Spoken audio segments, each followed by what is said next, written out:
Ponto de encontro, um convidado especial, um assunto interessante, importante para você conhecer, aprender e saber mais. Ponto de encontro, agora na Santana FM. Muito bem, antes aqui de começar, o doutor Rafael Lisboa lembra aqui que o Vitor Augusto Rodrigues Peixoto, ele perdeu, gente, a carteira com os documentos, cartão de banco, carteira de habilitação, aqui na região central, tá? O que acontece? O Vitor Augusto Rodrigues Peixoto, ele começou a trabalhar esta semana e esses documentos, principalmente a carteira de habilitação, lhe fazem muita falta. E se você então tiver encontrado, faça a gentileza de ligar no 99840-2739. Fale com ele, com a mãe dele, tá, Valéria? 99840-2739. Você vai dar uma força enorme lá para o Vitor. Boa tarde, doutor Rafael Lisboa. Tudo em paz? Boa tarde, Luiz. Tudo em paz, graças a Deus. É um prazer estar aqui novamente. Luiz, há uma curiosidade em relação a essa perda de objetos. Muita gente encontra a chave no chão e pega. Sabe, a chave que não tem nem chaveiro, assim, às vezes é uma chave avulsa que você sabe que não é sua, não vai abrir nada seu. Então, viu uma chave no chão, não pegue não, porque o dono costuma vir atrás. Se você pegou a chave e pôs no bolso. É uma coisa interessante. Não há o que pegar, o que você não vai lá e ser útil a você, né? E obviamente é um fato. A pessoa, ela refaz o trajeto, né? Faz. Carteira, alguma coisa você deve entregar mesmo, né? Igual fizeram aqui. Agora a chave não, gente. Se ela tiver um chaveiro, tudo bem. Alguém pode pegar. Agora, às vezes uma chave avulsa, eu mesmo já perdi sem nada. Eu volto a 5 minutos. Mesmo o próprio chaveiro, cara, uma chave de casa, chave de portão, que seja uma chave de moto de carro, né? A pessoa não vai sair para dentro de chave em chave nos carros estão parados no centro para poder verificar de quem é, né? Então é melhor deixar a chave ali que o proprietário volta. É bom raciocínio. 4h35, viu? Doutor Rafael Lisboa também é sugestão de boa cidadania. Rafael, ainda muitas dúvidas sobre o FGTS. O FGTS que a partir de agora de fevereiro tem a sua escala, né? Que vai ser divulgada pelo governo federal e que muito provavelmente atenderá uma escala de aniversário a contar dos nascidos de janeiro, recebendo em fevereiro, ou não sei se contando a partir de fevereiro. Ainda não há uma especificação do governo, né? E se isso também vai ter relação com a data exata de aniversário, não é? Daquele que, ou mês, acompanhando aquela mesma cadência do PIS, né? A mesma lógica. A mesma lógica do PIS. A considerar que o PIS está atrasado, eu não tive informação se o PIS vai voltar ao seu ordenamento normal, porque o governo Dilma, ele em 2014, ele pagou 2015, ele pagou em 2016. Né? E o PIS de 2016, ele já deveria ter sido pago, né? Então, em 2016, agora em 2017. Né? O governo não se posicionou a respeito disso e vai haver também um atraso, como está acontecendo aí com o Fundo de Garantia, pagamento pessoal do Estado. Vai sair possivelmente um calendário à parte também do PIS. Então nós teremos 2 pagamentos, o brasileiro, aquele que tem o PIS, o direito a receber o PIS, que também está, né, modificado. Bastante. Agora ele acompanha o mesmo raciocínio das férias, né? Ele vai ser pago a quem trabalhou no mínimo 6 meses completos e consecutivos, e vai somar 1 mês de pagamento a cada mês a mais dos 6. Então, se a pessoa trabalhou 7 meses, ela vai ter 7 12avos. Trabalhou 8 12avos. Mas tem que ter trabalhado no mínimo 6 meses. No mínimo 6 meses para ter direito a meio salário, no ano base. No ano base. Isso, o ano anterior é um ano base. No mínimo 6 meses para ter direito a meio salário. E se ele trabalhou, para ele ter direito a um salário completo, ele vai ter que ter trabalhado um ano completo. Veja a diferença. Antigamente, se completasse um mês, ainda que em períodos descontínuos, ou seja, o sujeito trabalhava 10 dias e depois mais 20, aquilo era a condição dele receber um salário integral. Eu acho que essa regra foi aprimorada para fazer um pagamento a quem realmente esteja trabalhando. Para premiar quem trabalha, em detrimento daquele que falava, vou rodar um mês aqui só para eu ter o meu PIS. Ele circulava entre o seguro-desemprego e o PIS, não é? Os profissionais da mamata. Bom, FGTS, mas antes da gente entrar no FGTS, um ouvinte nos ligou aqui numa dúvida de caráter trabalhista. Ele não deu o nome, o negócio é o seguinte, cadê o aviso do rapaz? Ele trabalha como representante comercial, tá? Ele faz vendas. E aí, já tem 1 ano e 3 meses que ele está na empresa. E quando ele foi lá buscar a sua colocação, atender ao chamamento, a empresa exigia que ele tivesse um motocarro. Ele tem os dois, mas optou pelo carro, pela moto, por ser mais econômica, mais ágil, aquela coisa toda. Só que ele falou, pô, bicho, eu tô trabalhando igual um louco, o serviço pede muito e minha moto tá indo para abraço, tá tendo uma depreciação enorme. Eles me dão ajuda de custo na gasolina. Eu tenho direito, porque eles me pedem para ter veículo próprio, eu tenho direito a alguma indenização com referência à depreciação, óleo, manutenção, amortecedor, mecânica? Tem ou não? Pois é, Luiz. Primeiramente, a gente vai ter que diferenciar se ele de fato é representante comercial ou se ele é um vendedor. Se ele for representante comercial, ele é um profissional autônomo. Ele tem que ter a sua clientela própria, ele tem o seu negócio próprio e a empresa na qual ele representa é apenas uma cliente dele. Ocorre que na prática o que a gente verifica é que as empresas... Perdão, promotor de venda. Aí é diferente. Ele é promotor de venda. Aí é diferente, Aí, se ele fosse representante, aí ele tem que arcar com as ferramentas de trabalho. Mas o exemplo fica bom. Não sendo representante comercial autônomo, ele é um empregado. E a regra para o empregado é que o empregado não pode fornecer as ferramentas de trabalho. Quem tem que fornecer as ferramentas de trabalho é a empresa. Ela não pode transferir essa obrigação para o empregado. Por quê?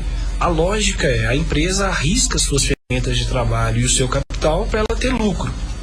Ela não pode transferir para o empregado que ele arrisque o seu próprio patrimônio. Mas o chamamento pedia que tivesse moto ou carro.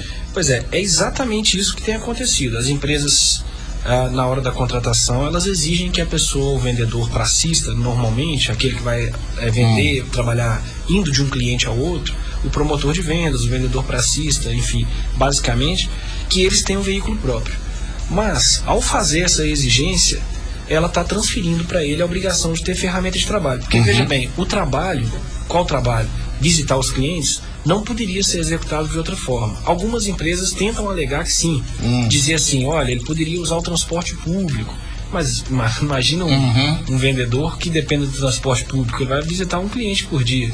E normalmente a média que se visita é 20, 15, 30, a depender do segmento. Dependendo do produto, segmento. A depender do segmento. Então, o que acontece é o seguinte, esse empregado, a partir do momento que ele é obrigado a ter veículo, que na contratação ele é exigido que ele tenha veículo, ainda que de forma camuflada, ainda que não abertamente, ainda que como apenas um critério, mas é apenas um critério, não é uma obrigação, nós sabemos que sim, esse veículo dele está sendo usado como ferramenta. A partir do momento que isso acontece, ele tem direito, primeiramente, à restituição do combustível que ele gasta, que já é normalmente pago. A empresa dá. E um valor a título de aluguel ou depreciação. Mas esse valor tem que ser adequado. Algumas empresas lançam lá uma parcela insignificante, por exemplo, R$50 por mês de aluguel.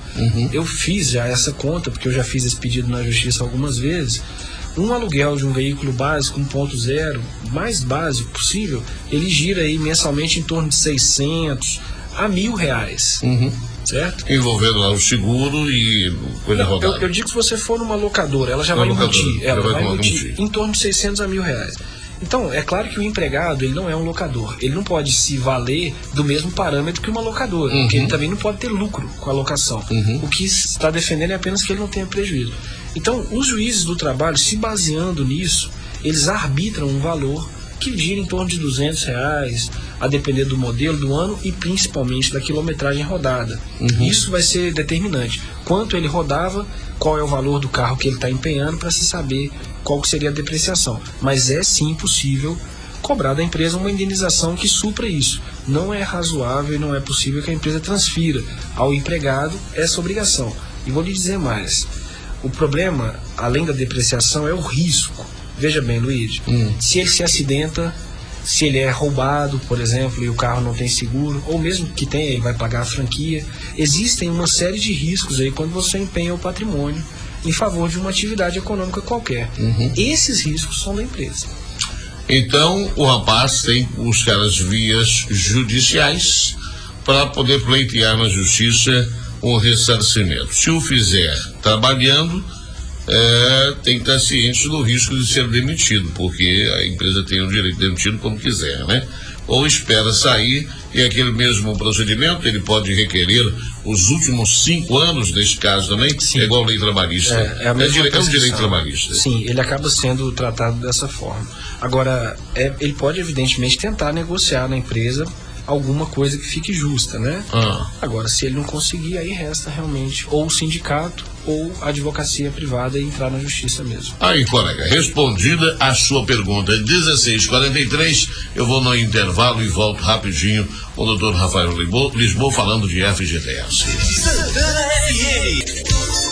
Bom, 16h49, 16h49, nós vamos seguindo aqui com o doutor Rafael Lisboa. São vários assuntos, nós vamos retomar aqui o assunto FGTS, mas a ouvinte tem prioridade da pergunta. A Lili nos ligou aqui agora, um abraço para a Lili. Ela diz o seguinte, ela quer saber primeiro sobre o PIS, né? Quem é que tem direito a receber o PIS, quais as condicionantes para recebê-lo e quanto tempo de carteira assinada, enfim. Pois bem, é preciso ter inscrição no PIS há pelo menos 5 anos. E a inscrição ela é feita a partir do momento que a pessoa trabalha formalmente, né? Assim que ela registra a empresa mesmo. 5 anos correntes, um sequência ou a somatória de 5 anos? Não, é por isso que a gente diz assim, é preciso estar inscrito no PIS há pelo menos 5 anos. Não precisa ter trabalhado 5 anos. Tá. Então a gente está em 2017. Desde o primeiro emprego da pessoa, a empresa que o contratou pela primeira vez tem que fazer o seu registro no PIS. Nesse caso, seria 2011 para referência do ano base, que é 2016. Quem trabalhou em 2011 foi inscrito, então, em 2011, aí agora em 2016 fez 5 anos. Então, o ano de referência 2016 vai ser pago em 2017. Então, tem que ter trabalhado em 2011, está inscrito desde 2011, não precisa ser de forma contínua, e precisa ter recebido no ano base, que é o ano de 2016, precisa ter recebido até 2 salários. Mais que 2 salários está fora do PIS. E aí... Mais de 2 salários recebe reajustes, não correção? Ou não paga mais isso? Não. Eu cheguei a receber durante um tempo correção. Aí são cotas do FGTS. Não tem a ver com o PIS, não. Não é com o PIS, não? Não, aí é uma outra coisa. Aí cotas do FGTS. Esse pagamento do PIS, esse abono, o abono é pago meio salário para quem trabalhou 6 meses, igual a gente falou aqui, né? E depois escalonado até quem trabalhou 12. As cotas do PIS são outra história. Aí ela também é paga, é calculado quem tinha dinheiro antes da cota do FGTS. Antes de 1990, a Lei 8.036 de 90, ela passou a exigir o FGTS como regime obrigatório. Antigamente o trabalhador optava pelo FGTS, você deve lembrar dessa época. Existiam 2 regimes de estabilidade. A estabilidade decenal, que era quem completasse 10 anos na empresa ficava estável e não poderia ser demitido senão por justa causa. Isso não se mostrou viável, porque engessava a empresa, os empregados mais antigos não podiam ser demitidos, e pior, começou um efeito cascata. O sujeito fazia 9 anos e era demitido. Com vistas a não implementar essa estabilidade decenal. Aí de 90, a Lei 8.036 criou o FGTS como uma alternativa, que parecia mais viável, que a empresa ia contribuindo 8% ao mês, e ao final, quando ela fosse demitir, ela pagava mais uma parte, e no caso é 40% para o reclamante, né, para o empregado. Tem uma parte ainda da Caixa, né? 50% na verdade, mas vai 40% para o empregado. E aí, antes de 90, existem as cotas. As cotas são um regime que ainda é pago, aí é uma correção, enfim, há um critério específico. Ok. Beleza. Bom, agora então vamos passar então já para o FGTS. Deu para entender aí, né, Lili? Pois é.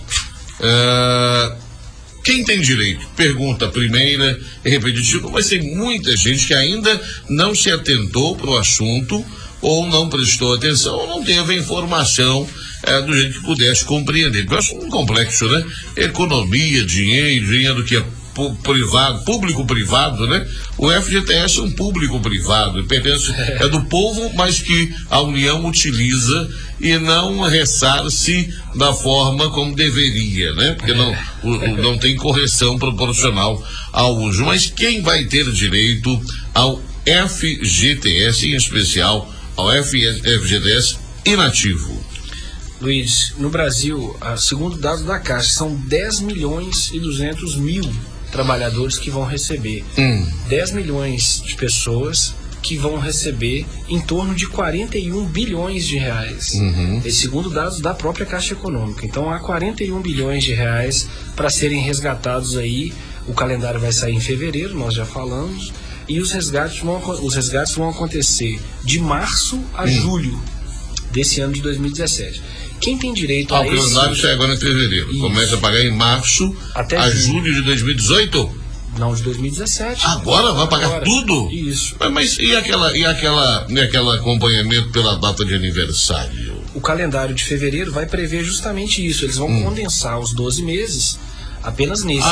Nesses vão condensar. Para mim, o escalonamento seria como no PIS. Não. Que a pessoa ia receber, janeiro, fevereiro recebe nascidos em outubro, março e abril. Não vai ser. Então até março. Até julho. Até julho. De março a julho começa a pagar. Tem essa grana toda no país. Ou seja, mais de 41 bilhões de reais. Bilhões. Muito dinheiro. É muito dinheiro. Isso evidentemente se todo mundo sacar. Mas sempre tem aquele grupo que não viu, né? Que não ficou sabendo. Mas tem, né? O pior que tem, que é possível, porque tem gente até hoje, o governo tem que ficar lembrando que o PIS está lá no banco, vai expirar, caduca e o sujeito não vai buscar o PIS. São milhões. Todo ano, milhões de reais retornam ao FAT. Eles vão, a pessoa não saca, o dinheiro volta, o dinheiro não fica na conta dela. Mas não é uma falta de interesse do governo buscar, não, porque já que existe o CPF e todos têm um cadastro do CPF em algum lugar, seja como empregado, pagador de imposto de renda, funcionário, o governo também dá um de veaco, né? Ele dá um prazo, mas ele sabe que o cara não vai e aí acaba usando dinheiro em outra coisa. Eu acho que o que deve motivar o governo a não buscar muito a pessoa é o seguinte, porque a ideia do PIS é que a pessoa gaste o dinheiro para movimentar a economia. Uma pessoa que é tão inerte a ponto de nem buscar o dinheiro, também porque não vai gastar. Também entendeu? Talvez é porque vai deixar o dinheiro parado, falar, para ficar parado, fica no meu bolso. Fica vendendo pra gente aí. Faz sentido, né? Faz sentido. Mas quem tem direito, então vamos lá. Essa questão aí do FGTS dos inativos, quem vai ter direito a essa daí, de poder sacar nesse calendário de fevereiro? Todos aqueles que têm contas inativas que trabalharam até 31/12 de 2015. E o que é isso, a conta inativa? Você trabalhou numa empresa, suponhamos que você pediu demissão, por exemplo, né? Aí você não sacou o FGTS. Você recebeu o seu acerto, recebeu lá os meses de trabalho, não recebeu 40%. Os 40%, é isso que está lá. Esses 40% que ficaram. Não, aquele que iria incidir os 40%. Que iria incidir os 40%. Os depósitos mensais. Sim. Os 40% você não teve direito nessa hipótese, né? Possivelmente você pediu demissão ou foi justa causa, alguma coisa assim. E aquele depósito mensal que é feito, você não pôde sacar. Como que era a regra antes? Antes era assim.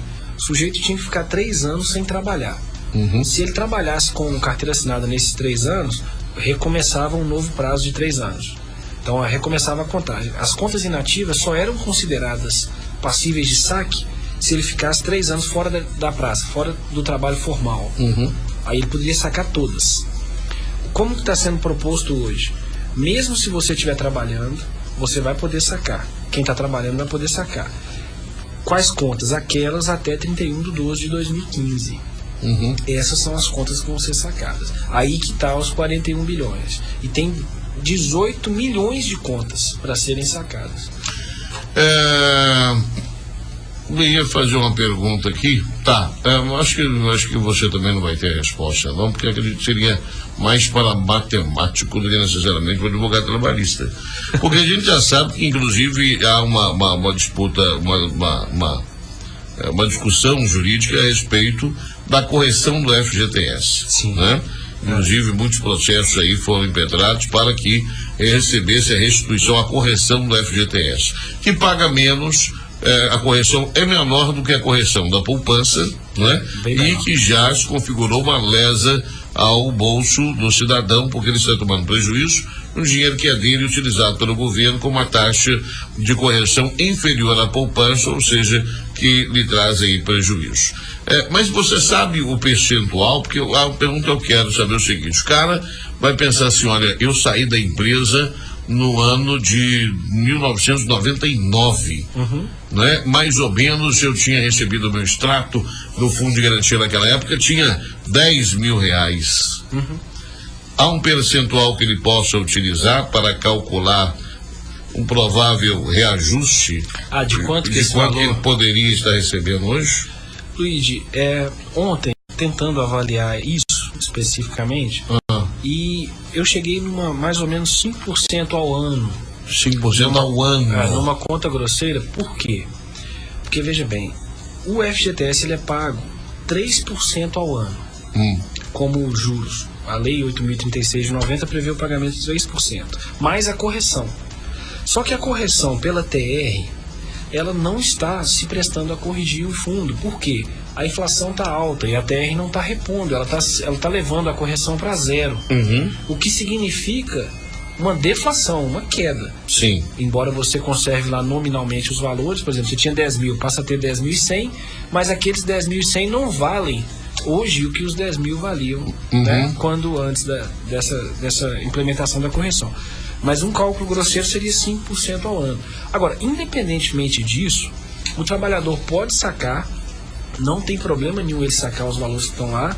Isso não prejudica a ação de correção do FGTS se ele estiver movendo, porque vai se estimar quanto estava lá e quanto era para ter corrigido. Não muda nada ele ter sacado, entendeu? Sim. A recomendação pode fazer o saque e, se for o caso, se quiser discutir essa correção, que procure um advogado que esteja movendo essa ação na Justiça Federal, que discuta a correção adequada. A questão era se deveria aplicar a TR ou INPC ou IPCA. Todos eles dão uma variação muito grande. A TR estava muito baixa, o INPC e o IPCA davam uma variação mais próxima do que seria mesmo a inflação. Porque, veja bem, não faz sentido, não é razoável que o trabalhador não possa sacar o dinheiro e ele passe a ter uma perda. O valor dele, o valor que está lá depositado na FGTS, ao invés de representar um ganho, passa a ser uma diminuição. Certo? Isso é um absurdo. Então, realmente, essa ação do FGTS, a gente tem uma esperança de que ela possa aí ser procedente em âmbito nacional, para que seja realmente devolvido o que o trabalhador não recebeu, sobretudo de 99 a 2009. Tá, muito bem. Olha, 17h02, 17h02. Olha, eu sou encarregado de um setor da empresa. Atualmente, eu faço bastante horas extras, mas não recebo os respectivos valores, pois a empresa alega que eu sou cargo de confiança. Como é que funciona isso, tá certo? Pois bem, Luiz, essa questão do cargo de confiança, isso daí está na CLT, no artigo 62, que prevê que o chefe de departamento ou filial, ele não vai ter direito à jornada, ele não vai ter a jornada controlada. Então, não tendo a jornada controlada, ele não teria direito a horas extras. Ok. A grande questão é definir se o sujeito é chefe de departamento ou filial ou não. Na Justiça do Trabalho, o que vai ser levado em conta, não basta o nome do cargo. Não adianta dizer lá que ele é encarregado, ou que ele é gerente, ou supervisor, enfim. Não interessa o nome do cargo. O que interessa é se ele tem autonomia. Porque se ele tiver autonomia, ele vai sim ter liberdade para fazer o seu horário, então ele não vai ter hora extra. Agora, se ele apenas cumpre ordem, se ele tem horário para chegar, horário para sair, não interessa se ele está sendo visto na empresa como encarregado. Esse sujeito vai ter sim direito à jornada, às horas extras. A regra é que todo trabalhador tenha sim direito à hora extra. Essa é a regra lá do artigo 7º da Constituição Federal. A exceção é o artigo 62 da CLT, que diz do chefe de departamento ou filial e daquele que trabalha em jornada externa. A exceção precisa ser muito bem provada e esclarecida, e é a empresa quem deve fazer essa prova. A empresa deve explicar na justiça por que ela entende que ele não tem direito à hora extra. E ela vai ter que mostrar que ele tem verdadeira autonomia, né? Basicamente é isso. Tá. Eu tô com o ouvinte aqui, mas ele tá tentando pegar a pergunta, é meio complicado, né? Ela veio me contar a história toda, e aí me desculpe, não deu, e ela estava me ouvindo, estava baixinho. Mas o que eu entendi é o seguinte: ela conhece algumas pessoas, trabalhavam numa determinada empresa, parece que a empresa teve a morte de um patriarca e foi passando, ou o cara separou, um rolo danado, enfim, destruíram a empresa. Parece que a empresa foi à falência em dívidas, a ponto de ter veículos sequestrados. E os funcionários estão sem receber, não receberam pagamento, não receberam 13º, não receberam férias, não receberam nada. Ela quer saber qual o direito do trabalhador. Levar no pau, né? Aí nesse caso aí, chegando nessa situação, com certeza uma negociação extrajudicial, conversar com a empresa não vai surtir efeito. Ela disse que a empresa parece não ter patrimônio algum, já que foi tudo diluído nessa destruição administrativa. Mas é preciso passar um pente fino nessa história, né, para averiguar realmente se a empresa, por exemplo, se ela foi transferida para outras empresas, se outras empresas receberam patrimônio ou clientes, se elas estão explorando aquele segmento em sucessão trabalhista. E mais, é possível também, na Justiça do Trabalho, responsabilizar os sócios, pessoa física dos sócios, e ir atrás do patrimônio pessoal que eles têm, carro, casa, dinheiro em conta, etc. E ainda existem várias medidas aí a serem tomadas antes de desistir de receber. Não basta a empresa dizer assim: olha, fechei, quebrei, agora eu não vou pagar ninguém. Não é assim que funciona, não. Existem várias medidas aí que podem ser tomadas para que o empregado tente receber o seu crédito. É tipo assim, Ike Batista quebrou, mas continua milionário. E o caso dele serve realmente de exemplo, porque não só quebrou, ele ainda existe um consórcio de empresas que não quebraram. E que ele é acionista. E que ele faz parte, que ele foi diretor, que ele é acionista, que ele tem percentuais, negócios, que ele tem negócios, e essas empresas podem ser buscadas na Justiça do Trabalho. É preciso que essa questão de quebra da empresa é preciso ser avaliada com muita cautela. A recomendação que eu faço é que o empregado não desista, não leve essa de que quebrou, então não vou pedir, não vou entrar, não vou tentar. Tente sim, procure um advogado, tente se esclarecer do que é possível ser feito. Existe a possibilidade sim da empresa não ter nada, mas existe também a possibilidade de algo estar camuflado em razão do não desejo do contratante, do empregador de pagar aí o sócio. Sim, com toda certeza, os bens da empresa e os bens do sócio, daqueles que eram sócios da empresa ou foram sócios, por exemplo, nos últimos 2 anos. Todos esses respondem. Fora outras medidas que são lançadas. Mesmo sendo um sócio minoritário, o cara tinha 1% de nada. O cara montou na sociedade, botou o cara com 1% só para fazer frente à receita, aquela coisa toda. O cara do 1% toma ferro. Ele vai pagar o empregado e depois ele vai poder ir atrás daquele sócio dele para receber o seu prejuízo. O empregado não fica no prejuízo nessa hipótese. Né? Então aí, para falar com os amigos aí, para consultar. Acabou que, perguntinha da FGTS foi pouco, praticamente nenhuma, porque o ouvinte ligou. A gente joga para o próximo programa falar de novo do FGTS. São 17h07, para poder o doutor Rafael Lisboa trazer esclarecimento. Tem muita dúvida que as pessoas ainda têm, né? Como, por exemplo, só uma aqui que o pessoal deve estar em dúvida rapidinho, Rafael. Vai ter limite para poder tirar o dinheiro do FGTS da conta inativa? Não, o trabalhador vai poder sacar todo o valor de todas as contas. Todo o valor de todas as contas. Né? Evidentemente, todas aquelas contas cujo contrato se encerrou até 31/12/2015. Se eu estiver trabalhando agora o meu patrão tiver mandado embora, aliás, eu estou desempregado, foi mandado embora no início do mês agora. Em mês de janeiro de 2016. Nada disso. Nesse caso, se você. Mandar embora não, né? Eu pedi demissão. Aí aí vai ficar o dinheiro lá. Aí o dinheiro ficaria lá e vai ficar. Porque vai ficar. É só até antes de 31 de dezembro de 2015. A promoção é de 2015. A promoção é de 2015. Dezembro de 2015. Quem se desligou até dezembro de 2015 vai sacar tudo que tiver lá, se quiser. Tá. Lá nós estamos em 2017. 2016, então, não é que é de Pitipiriba também. Aí eu vou fazer uma dica aqui, não agora como advogado trabalhista e muito menos como corretor financeiro. Agora, mesmo quem não estiver precisando do dinheiro, que saque esse valor do fundo e transfira ele para um fundo mais rentável. Por exemplo, nem que seja uma poupança. É claro que é muito mais negócio sacar esses valores e pôr na poupança do que deixar lá rendendo pela TR. Como a poupança não está rendendo nada, você procura o gerente do seu banco, que ele vai lhe dar orientações sobre como aplicar. Existem, né, títulos da dívida pública, existe RDB, CDB, que são investimentos de médio e longo prazo, né, onde você às vezes até deixa um depósito fixo sem mexer por até 90 dias, e aí você tem uma taxa de correção bem superior à da poupança e de outros investimentos, porque o governo paga mais caro para poder usar o seu dinheiro, porque ele tem a certeza que você não vai tirar o dinheiro em 3 meses. Mas veja bem, olha só, hein? A poupança já está ruim. O FGTS está muito pior do que a poupança. Muito pior que a poupança. Daí porque é extremamente recomendável. Eu digo que a poupança, o cara, ele fica tentado, né? Ele põe dinheiro na poupança para falar, posso passar lá o cartão e tirar. Quando ele aplica em renda fixa, em prazo fixo estabelecido, ele não pode tirar. Então aí você tem a segurança que não vai tirar o seu dinheiro. Por isso que você tem que avaliar o seu perfil, né? Se você tem condição de fazer esse investimento ou se você vai tirar, né? O cara que já está inativo há 20 anos numa empresa, por exemplo, e tem o dinheiro, nunca mexeu, você aplica o dinheiro, continua não gastando, né? Senão você faz igual eu, tenta comprar um carro zero, que eu vou tentar comprar um carro novo, meu, tá tudo bem. Rafael, obrigado pela visita. Eu que agradeço, Lídio. Até semana que vem? Vamos ter que fazer 14. Vamos ter que confirmar com a Paloma. A gente confirma, gente. Lembrando que a partir de março, já fica convocado a mudar a sua agenda. Nós vamos ter uma alteração, viu, nos horários aqui das entrevistas, a partir do mês de março. Fevereiro ainda continua, a partir de amanhã, dia 1º, eu estou aqui no ar entre 15 e 19 horas.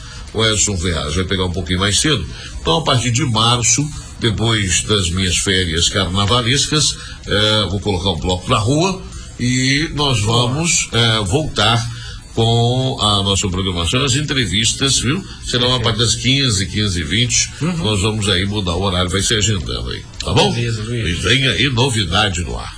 Vem um novo líder de audiência, aguarde. Obrigado, Rafa. Eu que agradeço. Muito bem, voltamos daqui a pouquinho com Tribuna Livre, aguarde. Se liga na Santana FM. 37 3242 9696